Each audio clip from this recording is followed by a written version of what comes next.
But I think it was having babies that really, it was all that time that we just spent. So Greta and Jacob are like 3 months apart. Oh, and we good friends? Love each other. Oh really? That's wonderful. So all that time I remember driving to Petra. I lived in Islington and Petra lived in Muswell Hill, so I would drive to her house like a lot. Like 2 or 3 times a week, just to hang out with someone, just to have someone else. And we would just sit on the sofa, remember, breastfeeding our children, just to be around. But it was on one of those occasions that I remember saying to Petra, I've had this idea of doing this site about wardrobe staples. And at the time we were calling it Capsule Wardrobe. And you were a bit like, I don't know, I think we should do something with jewellery. I remember it was something about jewellery. I was like, no, I don't really want to do something with jewellery. I think that there's something there because I had a blog at the time. Of course, Wit, Wearing It Today, which, you know, it never like did phenomenally well, but it had a really nice sort of engaged community of readers that were very vocal and very communicative, and they were often asking, what are the pieces that every woman needs to build like this perfectly functioning, really good wardrobe? And I remember this question kind of like lingered in my brain because I was getting to that point where I was asking myself that question. Yes, magazines are more about consistently like telling you what's in fashion, and I think the concept of wardrobe icons is a bit the other way around. We're trying to talk about the items that never go out of fashion. So we had to think of a way of keeping our readers interested and engaged, because there's only so many times they'll want to go back and look at a white shirt. So that's why we came up with the magazine, the Icons Update, to kind of keep it fresh and remind our readers how to wear a white shirt this season. Is it a shrunken shirt? Is it a boyfriend shirt? Is it a blue shirt? Do you wear it tucked in a skirt, or do you wear it over jeans? You know, it's about how to also make those items current and in fashion. I have to say, she's not necessarily a style icon, she's a bit of a more of an all-rounder. I love Gwyneth Paltrow. Well, she's very classic. Like, you never really see her wearing something too eclectic or, you know, sort of wacky. I think she everything she wears feels like it's a bit timeless, from, you know, the dresses that she's worn on the red carpet to her sort of jeans and cute little top and the jewellery that she wears. I feel like it's a very tight edit that she you know, that she goes for, and really suits her shape and just feels, you know, timeless. And also as a businesswoman, I think that, you know, Goop is very much something we look at and we confront ourselves with wardrobe icons, the way she's done all those collaborations and how she's built this incredible community. I think that I really respect her, and she's been on our radar as a potential cover expert for a long time. So fingers crossed. Well, I look forward to seeing that cover. That would be a real I'm tick working that on box. it. It's been 3 years. Yeah. Gwyneth, when you're next around London, do give us a call.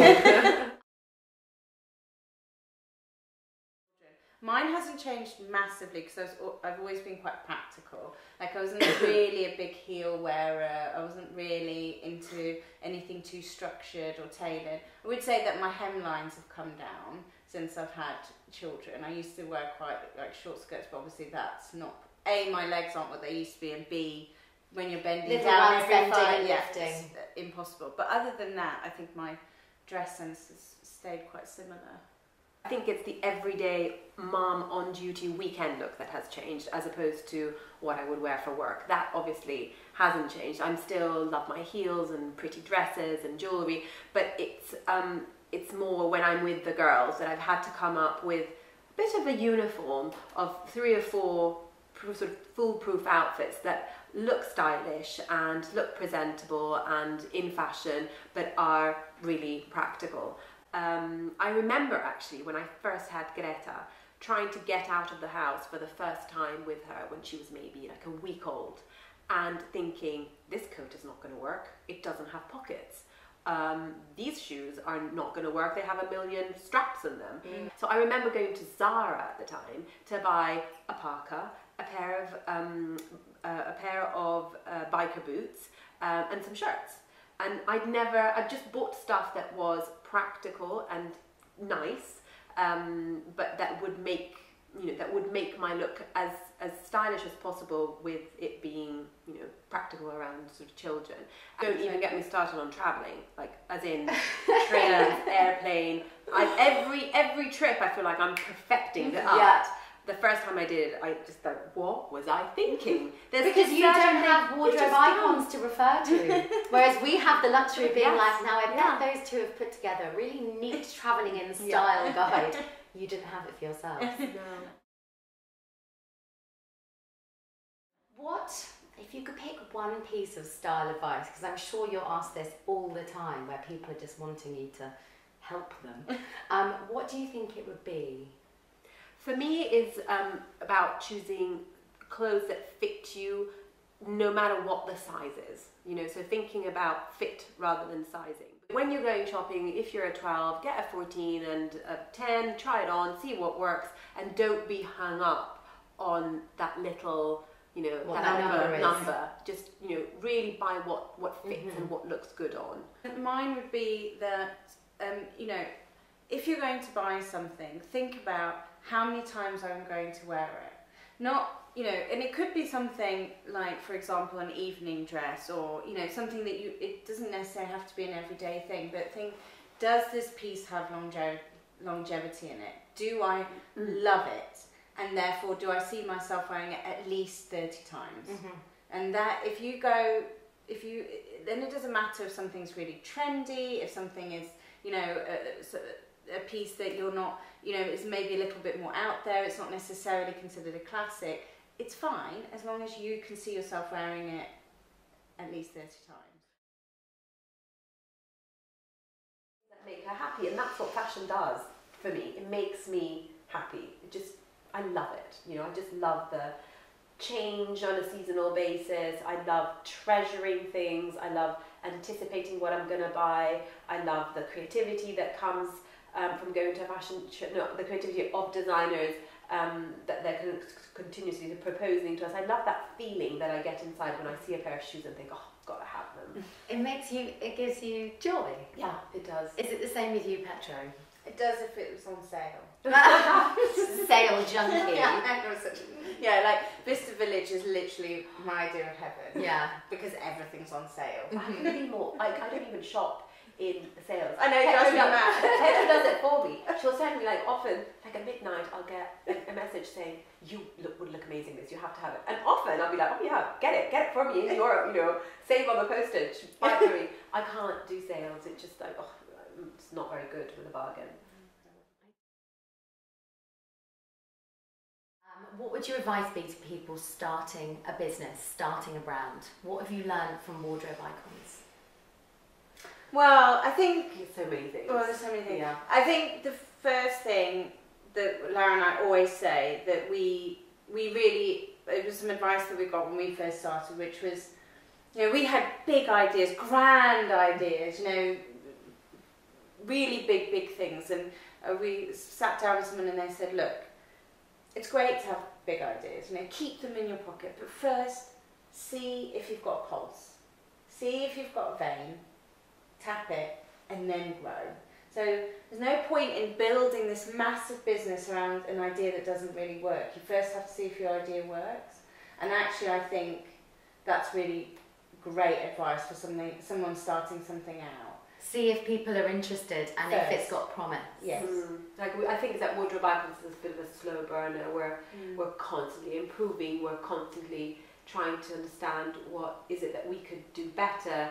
And the other thing is that another friend of ours said to us, who actually started a business with a friend and it didn't work out, and she gave us really good advice, which was have the death and taxes conversation before you start the business. What if this? What if that? What, you know, get to the nitty gritty, get it all down in writing so that it's out there, you know where, you both know where you stand, and you know, and then from then on you can, before the business starts. Yeah, almost to kind of protect yourselves and your friendship as well. Yes, to be like, okay, this is the ugly business bit, yes, but we're friends first and foremost, yes, and then business partners second. I know it changes from occasion and season to season, but what clothes make you feel really, really good, really confident and powerful? I think we'd probably agree with the Joseph leather legging, or not just necessarily the Joseph, but I live in it I mean, I'm wearing them now. Yeah, I do. I have them as well. Do you have the Joseph ones? Yeah. I mean, because we've tried other It's ones, an investment, and we proposed other styles, but they just do it so well, and the cut universally looks great on, you know, any age, any size. And we're constantly trying to dispel the myth that they're uncomfortable, or they don't look good on a size 16, or they don't look appropriate on a 50-year-old. That's not true. It's about how you wear them. They're expensive, so it's an investment, and but oh my god, cost per wear. But cost per wear. I have worn mine, honestly, worn them thousands of times. And it is about smart shopping. You can the Joseph discount stores in Hackney and the King's Road and the Outlet. They've not sponsored me. Joseph, I love you. So leather leggings make you feel good and body confident. And what about when you have, I don't know, a big day and you just need to feel Petra and Laura at their best? I'd say when I need to feel like dressed up and, you know, comfortable, I do love a maxi dress. Yeah, you look amazing in it. I feel good. It suits your body shape. It makes, like, Petra looks like this, you know, gorgeous kind of Venus in a dress. It hugs her in all the right places. And you get away with, like, all the things I wish I could wear. Like, Laura can pull off tulle like no one else. Like I wear tulle every day. No. How would you, that's interesting hearing you almost describe each other's style. How would you describe your own styles? And I do tend to veer towards a bit 70s. Yes, you do. And I, you know, a bit of a maxi dress, a bit of a flare, you know, a bit of tailoring, a boot, a good, you know, tan boot. She's like a 70s. I know, I'm looking and just wish that was my this hair. This is not dyed. Ever. You're a natural blonde and it's long and wavy. How rude. Well, of you. no, because the wave is George Northwood. I have to admit. Normally it's a bit more like yours, but wavy like that. Yeah, well, it is beautiful. Oh, hair. thank you. So a bit of a 70s style. Yeah. A bit of a 70s look. I think I'm quite girly. Like I'm classic, but there's always a bit of a girly twist in it. Like there's never a day where I'm like, I'm certainly not an androgynous kind of. I don't really do tailoring, very little. Not minimal. Not minimal. I always love a bit of an earring, a bit of glitter, or, you know, a bit of colour. I think it's classic with a girly twist on top, always. Preferably sparkly, if you see what I mean.